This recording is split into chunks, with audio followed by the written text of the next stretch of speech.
Okay, so we have two types of error that we need to talk about, but you also need to understand just what is meant by error in the first place. So if we take a Taylor series polynomial representation of another function, or just any polynomial we're given that we are told represents a function. So I'm going to write, you are given, or you have already found, if it's the AP test, a polynomial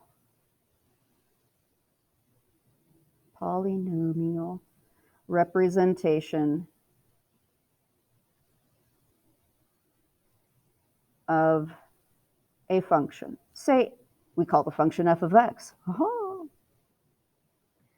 Now, we are only able to approximate with our polynomial.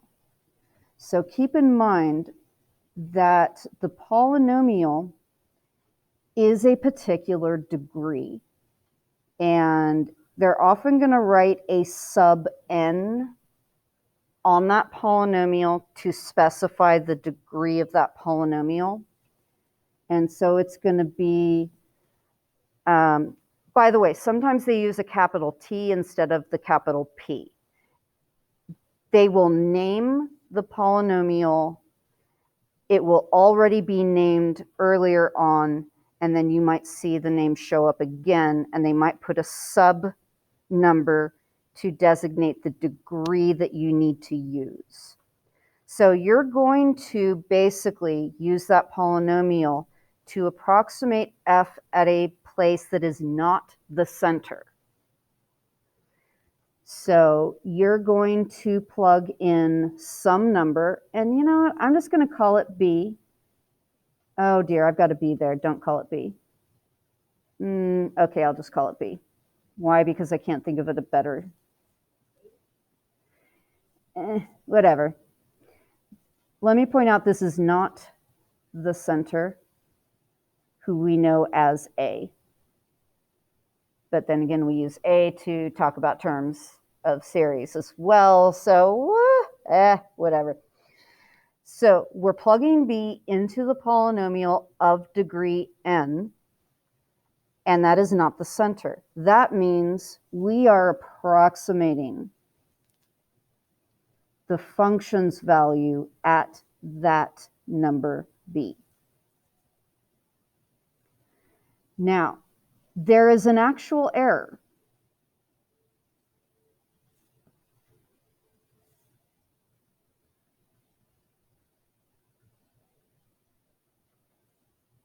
And let me just, no, don't use that word. The actual error is the absolute value of the difference.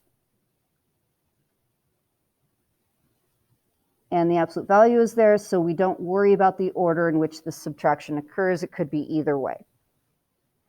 But know that whatever the difference is of the polynomial of degree n with b plugged in to the function with b plugged in, that is the actual error. Now, we would not bother with error if we could find it. So let me first of all clarify that. We cannot find the actual error. What we're going to try to do is find how much the error is definitely bounded by, which is probably going to be an overestimate of the actual error. It is highly doubtful that you're going to hit the error right, right on the spot. So we're looking at trying to find an error bound.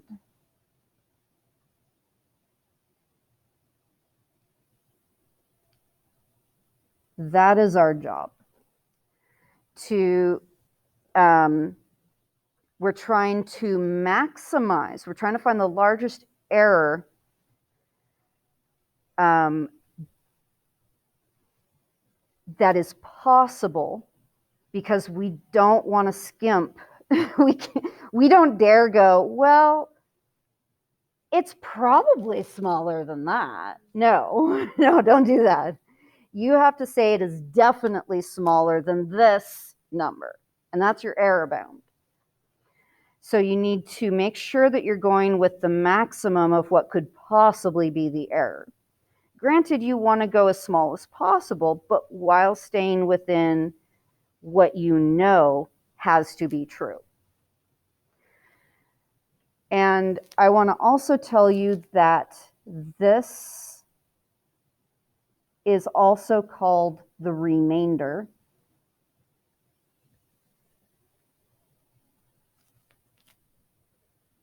And so you're going to just see that word pop up sometimes. It's called, that's the remainder, but it is the actual error. All right, now, there are two errors situations that you're going to run into. Number one, you have an alternating series. I love alternating series error. It's nice and straightforward. So what I want you to understand is, first of all, to genuinely be the kind of alternating series that we're doing the error for, this must be an alternating series that passes the alternating series test. Converging is not enough. It must pass the alternating series test specifically. That means that whatever your first term is, the next term is going to be opposite signed, and it's going to, so let's just pretend the first term is positive so that I can say that the second term is going to subtract from the sum that you just got to. And that distance is smaller. That blue distance is smaller than the yellow distance. It must be decreasing in absolute value. So next I add, and that is smaller than the previous amount that I just subtracted. And each time this is decreasing in length. But it has to do more than just decrease in length. It has to decrease toward 0. If it is a genuine alternating positive, negative, positive, positive, negative, positive, negative, if it is a genuine alternating series and it does those two things, you are guaranteed that the sum is somewhere in there. And the nth partial sums are playing a game of tennis where the actual sum is the net. And it must continue to bounce in the other player's field, but it has to get closer to the net each time. Imagine playing that game. And it has to bounce in the other player's field and get closer to the net and be heading to a distance of 0. Do you see that that's making it have to head to the net? Whatever that sum is. And it's very important to see that this nth partial sum must go to the other side of the actual sum every time you add a term. It must go to the other side of the net. Otherwise, what do you call it in tennis if it bounces on someone's side twice? Anyone know? Illegal. Okay, maybe illegal.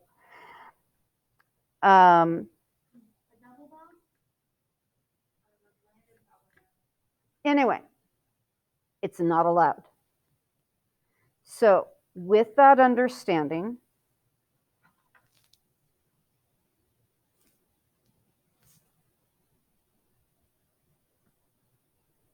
what you need to understand is, let's say you have the sum of the first 5 terms. Now I want to remind you that to get to that sum, you had to first add this quantity, subtract that quantity. Add this quantity, subtract that quantity. Add this quantity, and you've got the sum of your first 5 terms. If you stop right there, the sum of the first 5 terms, and you say, this is my approximation of S, do you see what I did not highlight?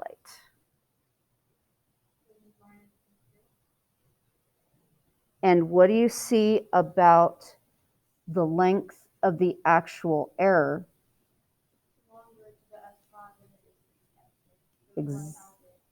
And that is exactly what you need to see. You need to see that the actual error of stopping at the sum of the first 5 terms is definitely less than the length of the very next term. That is for sure a greater amount than the error of that sum of the first 5 terms. So I wrote down the specific things you need to say on the AP exam because I didn't know if my brain was going to function properly today. And I'm not kidding. So here we go. You need to make sure that you express that you are, even if they say these things, just restate them. Because you're saying, I understand this is what is needed. You need to say that you are dealing with, why won't you? Okay, sorry, I was not being kind to the lag time. Okay, back we are. You must express you are dealing with an alternating series. You must express that the absolute value of the terms decrease to 0. So that right there that I highlighted in blue is the alternating series test. To use the alternating series test, you have to express that it is an alternating series. Now, this is the tidiest way to write it, and I've seen the AP test write nice, tidy little statements like this and say that is perfectly acceptable. You have explained why it is okay to say the next line. And the next line is that under those circumstances, the error is no more than the absolute value of the first omitted term.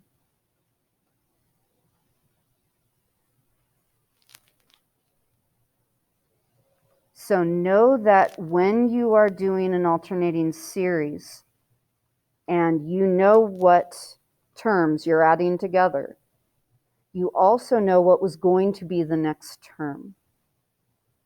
That is your error. Yeah. For the first omitted term in that instance would be S6. B6. Oh, B6. Yeah. So within this picture, the error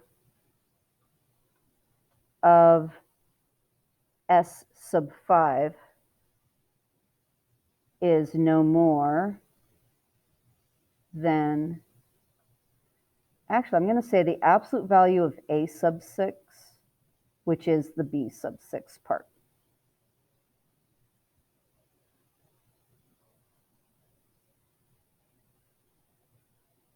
So that particular error, it's really nice when that shows up. And I want to show you a little bit with examples from that before I take you into the next error issue. I have some AP problems ready to talk about. So, and whatever I'm not able to get through with these AP problems today, I'm going to talk about tomorrow and take you through them and kind of give you a feel for what to expect with this area. Now, For this particular free response problem, I want to point out to you that you know how to get to the natural log of 1 plus x, don't you? So I want to actually remind you of something. You want to make sure you are very clear that 1 over 1 minus x is represented by 1 plus x squared. So this is our known geometric series. If I want to create the natural log of 1 plus x, I need to first plug in negative x. And then what do I do after I do that?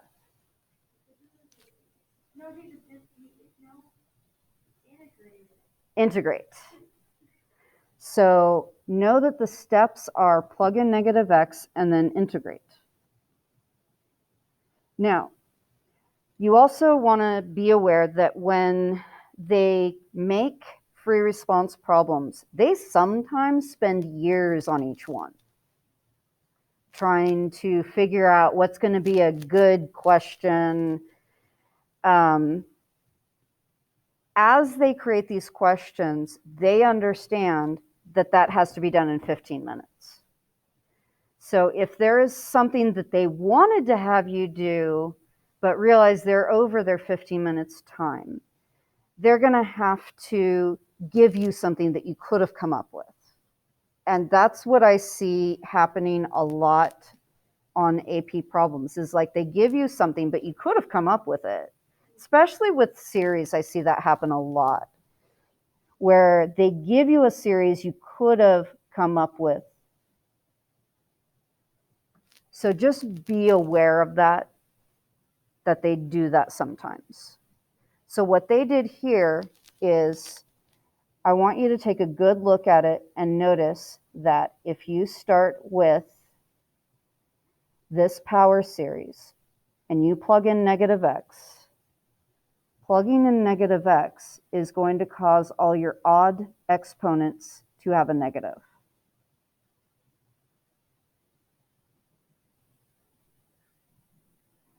Then when you integrate, you're going to get x minus x squared over 2 plus x cubed over 3, and see that that's what we have here. And I wanted to point that out because this is one of your latest new things. And so it's important to kind of re-solidify what you've been learning. Now, they tell you, they give it to you right away. And the series, now it brings in a new function. It is defined in this way. You're expected to first write the first 4 non-zero terms and the general term of that Mclaren series for F. What are the steps you're going to need to take to go from that to that? What are your steps? You're so cute, Jackie. You're like, I get my hand up. Oh, wait. I think I need to start calling Jackie Hermione. Oh, no. Have you been called this before? Well, the funny thing is, I have a scar on my forehead that, like, it reminds people of Harry Potter. So Oh. like, oh, you're Hermione, you're Harry Potter. Wow, she's even talking quickly. Oh, Yeah. I do talk fast. I will do that. Okay, yeah. All right. So what do we see as the steps? Online, what do you see?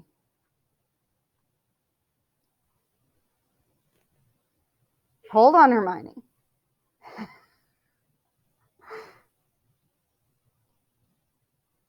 on, Thea.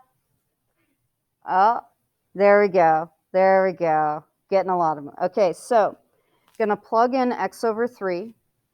I'm sorry, Hermione. I'm not going to give you that moment where you get to go, well. Okay, plug in x over 3 and then multiply by x. Those are our steps, so let's do it. first step, I'm plugging in x over 3. So that becomes x over 3 minus x over 3 is being squared and then divided by 2. Whoops, yeah. So what I'm trying to do is simplify while I go because I only have so much space. Then for the next term, I have x cubed over 3, and then I plug in x over 3 minus, and then I'm plugging, let's see, I've got the 4, and then I'm plugging in x over 3 into a 4th power.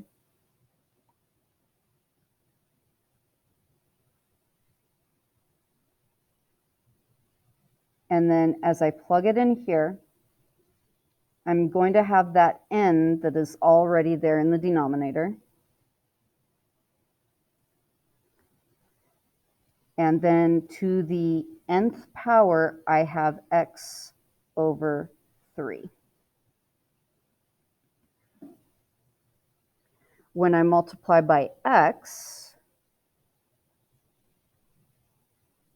that's just going to cause me to go squared, cubed, 4th, 5th, and then no.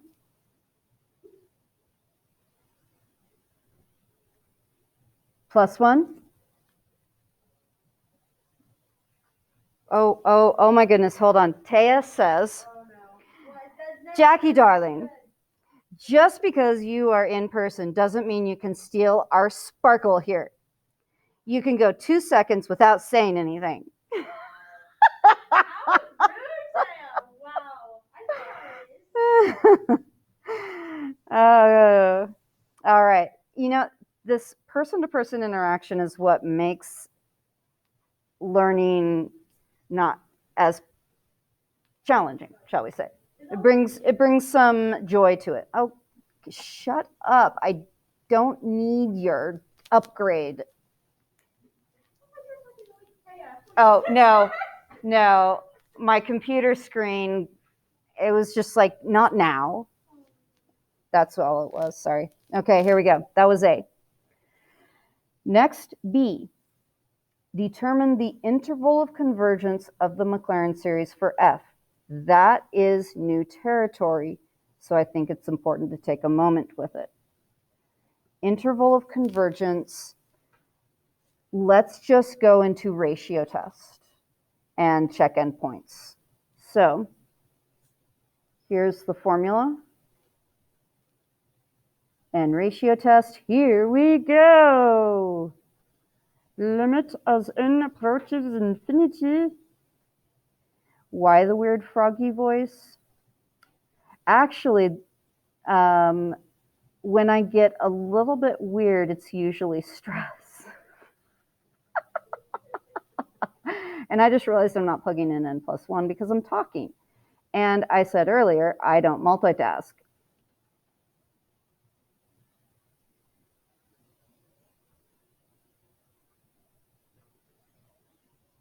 There. Plugged in n+1, multiply by reciprocal.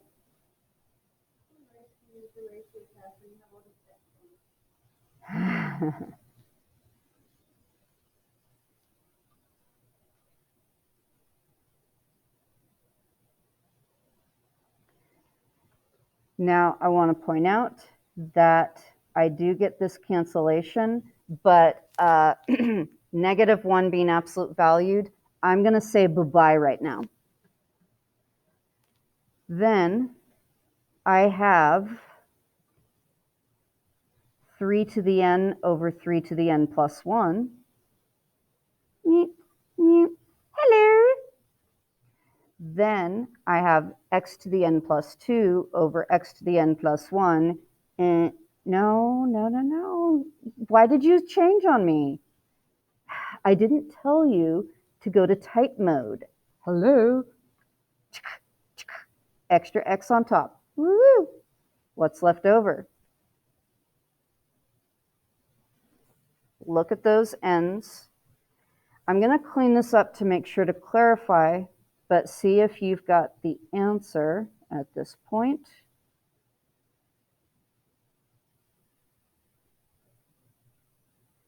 When I actually produce the limit, make it do its thing, that's going to create a times 1, and the answer is the absolute value of x over 3. We will converge if it is less than 1, diverge if it's greater than 1, but equal to 1 must be checked. I'm going to multiply both sides by a positive 3 to be able to see clearly that I'm dealing with an interval between -3 and +3. The radius is 3, the center is 0. So I'm going to need to check x equals -3, x equals +3 into this lovely formula. And right now I'm going to write the formula. Bloop, bloop, bloop.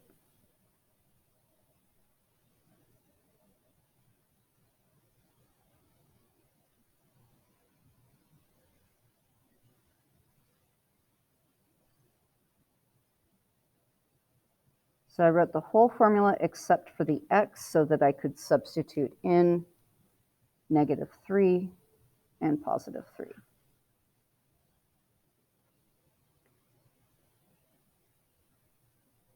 When you bring these two together, you end up with just 3 to the n plus 1.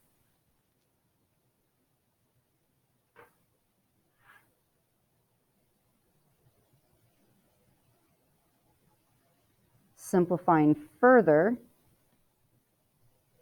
I wanted to stay. Nope, you're in the way. Bye-bye. I have 3 over n. She didn't wait 2 seconds. Sorry, Tay.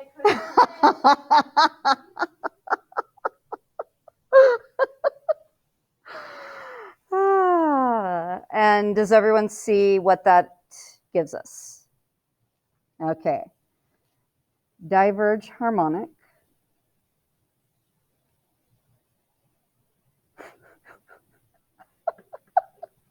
Yes, Jackie? I just have a question. So when you're writing like that, if you put div dot harmonic, would it take it or should you write out the whole diverge? Like convergence interval versus you put int of con? I wouldn't recommend it. Okay. The only thing that I will ever recommend is what I see them use when they write their answers. When they write their answers, they will use AST. That tells me it's okay to use AST. But any other shortening of words, I would not say that you necessarily are going to be okay by shortening it. I mean, granted, probably, but yes. So now let's take a look at what this one gives us. We keep the negative sign and the 3. Or maybe what I want to really do is notice that that and that leave me with a single 3. And now I have -1 to the n plus 1 times 3 over n. Wow, wow. I was trying to like count seconds. I didn't make it to 2 seconds. Yeah. It's okay. It's okay. I'm just teasing you out of fun because I think we're all so stressed out that laughing is just very necessary right now. And I'm sorry if you're getting the brunt of the laughter. I was figuring you were okay with it. I can take it. Yeah. I'll then pay noodles. All right. Oh, we love you, Jackie. Who said that? Was that from Taya? Of course. Thank you, Taya. Thank you, Taya. I'm just trying to. Brilliant. All right. What does everyone see? Whoa, besides this thing going crazy. we see, okay, go for it. Converge by AST. Poor girl couldn't hold it in. Converges by AST. So we get a final answer for this.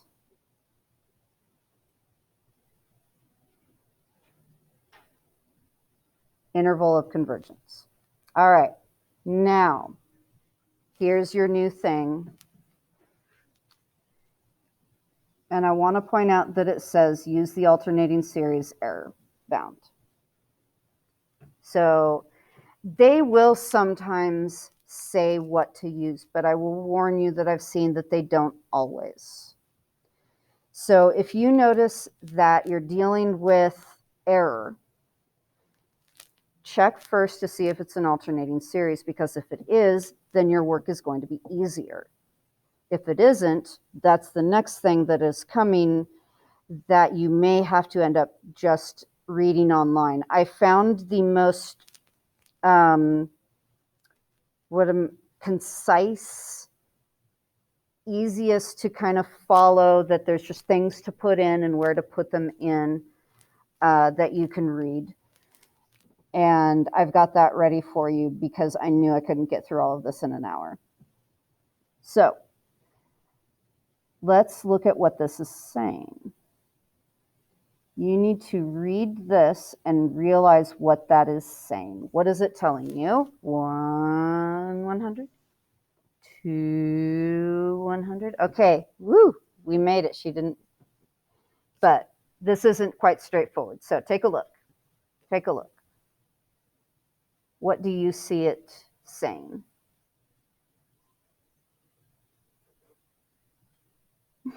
There's like a raise like Sandman and I come up behind her, so it's like she's talking.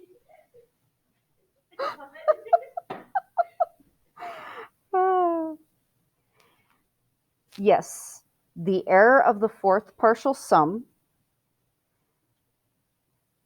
and, or I should say the fourth degree, whatever that ends up being. And then additionally, what is it saying besides that?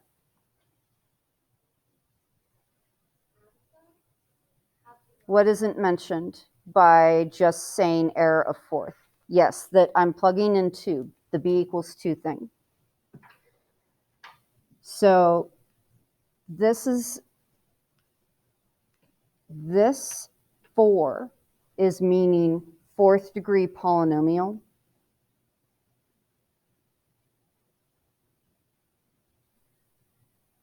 And oh my goodness, they even said it. Let P4 of x be the fourth degree Taylor polynomial for f about x equals 0. Sometimes they clarify, but I gotta tell you, they don't always clarify quite that nicely.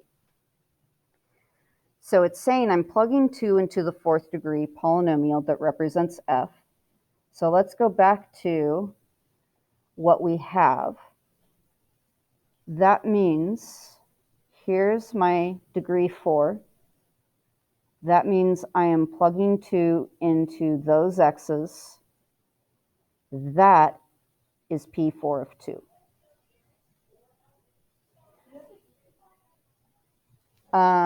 No, you don't have to simplify.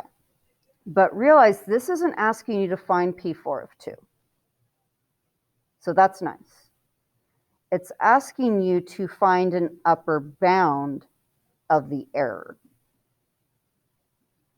And it gives you a hint by saying use the alternating series error bound to find this. So what did I tell you was the big thing to remember? There's like a little phrase that's really nice to use. And yes, and the phrase that's easiest to work with is first omitted term. Whatever was going to be the next one, this was going to be the next one. So that means this absolute value is less than or equal to, I'd feel so awkward putting or equal to, so I won't. Absolute value, so I'm not going to put the negative. I'm just going to take x to the 5th over 4 times 3 to the power of 4, and I'm going to plug into that x a 2. And the only thing left is to make sure that you clearly explain what needs to be explained. Now, whether they dock you points for not saying everything that needs to be said varies. So let's stay safe. You would need to say, basically, Pn of x, let me write that. Pn of x is an alternating series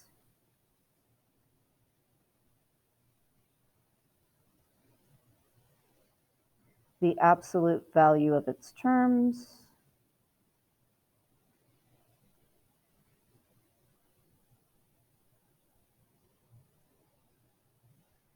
decrease to 0. So the error is no more than the first. What are you doing? Okay. First omitted term. And then that happens to be this. So that inequality then says it all. And that's what you need to say. So that is the alternating series error. One example with it. We will eventually do more. Now, I need to go back over here and talk to you about the other error issue. The other error issue is called the Lagrange error.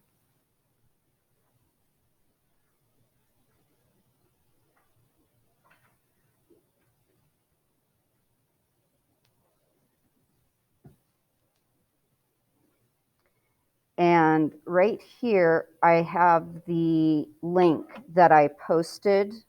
I posted this link onto Google Classroom where I talked about your homework today that isn't homework, but it's, look at this. Yeah. So this link is posted. And in fact, I'll show you. Oh, I had already. So I don't know if you've ever run across this site before, but this is really the best thing I've seen on the internet that is clear, concise, without too many bells and whistles. So realize that this is actually, come on, shrink. Okay, don't shrink then.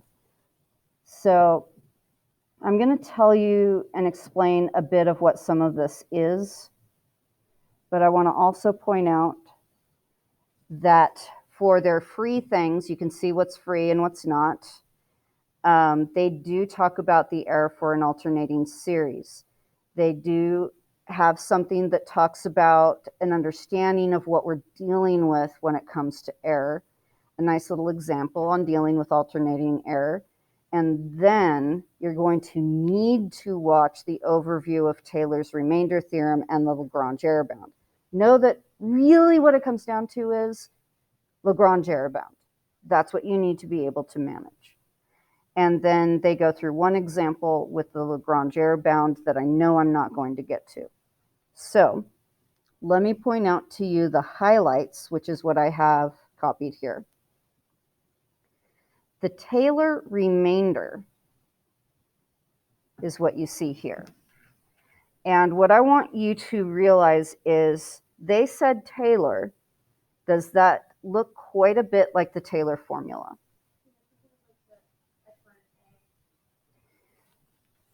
So this is saying the remainder of degree n. In other words, you used a degree n polynomial to approximate. That's the remainder or the error. That is less than or equal to, And then you've got these n plus 1s. Other than this being a letter z, that is the Taylor formula. Now, that z, you don't have to know too much about, but just understand or be aware that it's anything between the center and the x that you plug in. Let me make sure to clarify center. And I want to also extra clarify, I like to use the letter B for expressing, hey, I'm plugging a number into x instead of leaving it as x. You're going to plug in the number you are approximating for.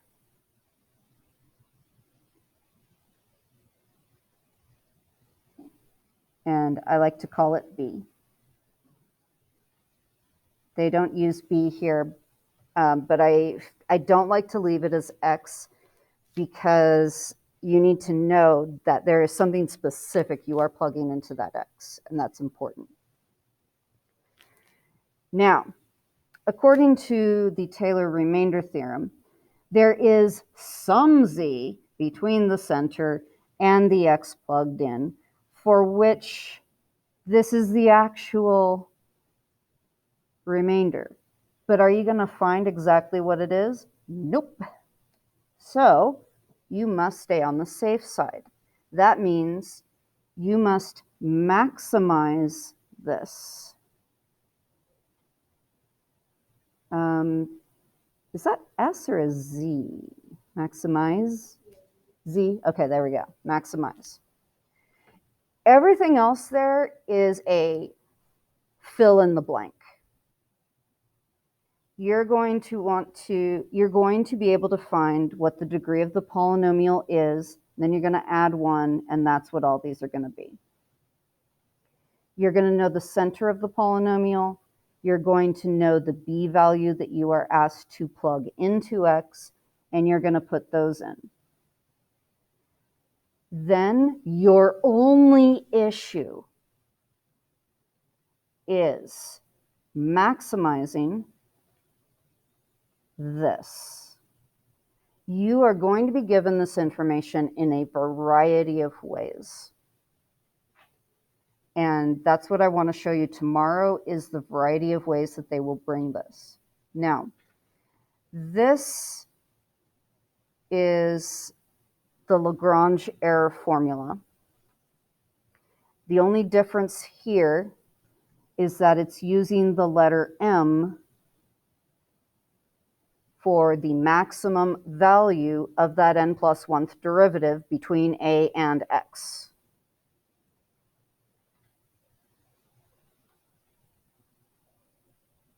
And know that that is actually your hardest part of Lagrange, is just to figure out what is the maximum. Everything else is a game of, and again, I like to call this a B. I guess you need to find your BAN. You're going to ban this by finding the B, the A, and the N. Ha ha. Knowing those are 3 numbers, you've got to figure out what they have given you.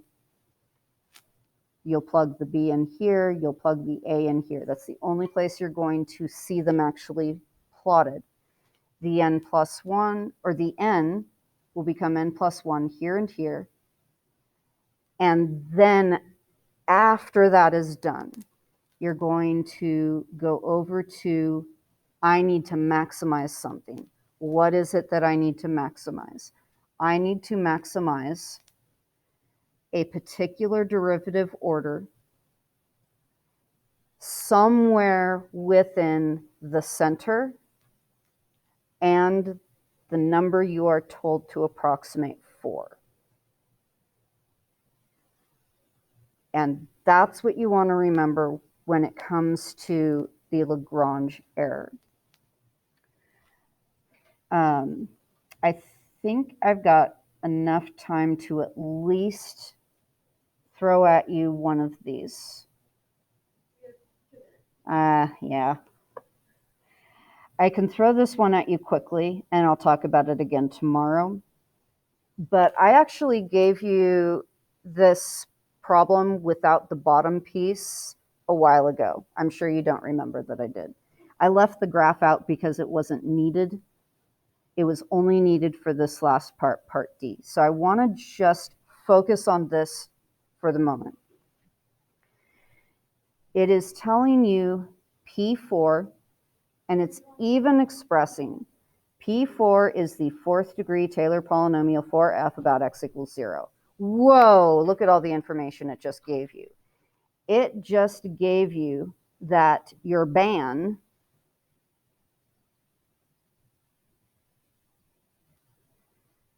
well, the B is 1/4, the A is 0, and the N is 4. At that point, you are able to at least say that the error is less than, or the absolute value of the error is less than or equal to, I just going to put less than, some maximum number that we will come to later. Then, like the Taylor formula says x minus a to the n power. We're going to go n plus 1, and then n plus 1 factorial, where the n is 4. The a is 0, the b is 1/4, but the big deal then, after you've just identified those numbers, is trying to figure out this maximum. And before you go, let me remind you that it's between the center and the x you are approximating for. So if you look at the graph of the fifth derivative, which is precisely what this is, 4 plus 1 is 5. The fifth derivative, what is the largest it can possibly be between x equals 0 and x equals 1/4? Notice this is 1 right here, so between here. And be careful, because here's the thing. Do you know exactly what this y value is? Go with what, they always do this. Go with what you know is larger. The only thing that you know is larger is 40.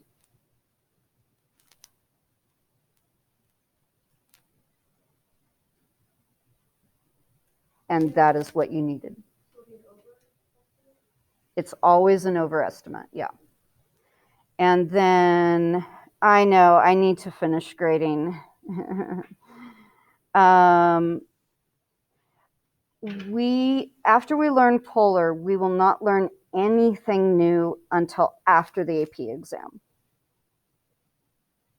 Do you think our last test will go into this quarter's grade?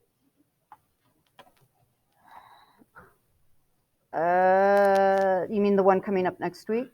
No, the one. The one that, 27th grade. no. It will. It's just, it's a slow getting through it, because I'm going to, I needed to stop recording. That was the main thing I needed to do.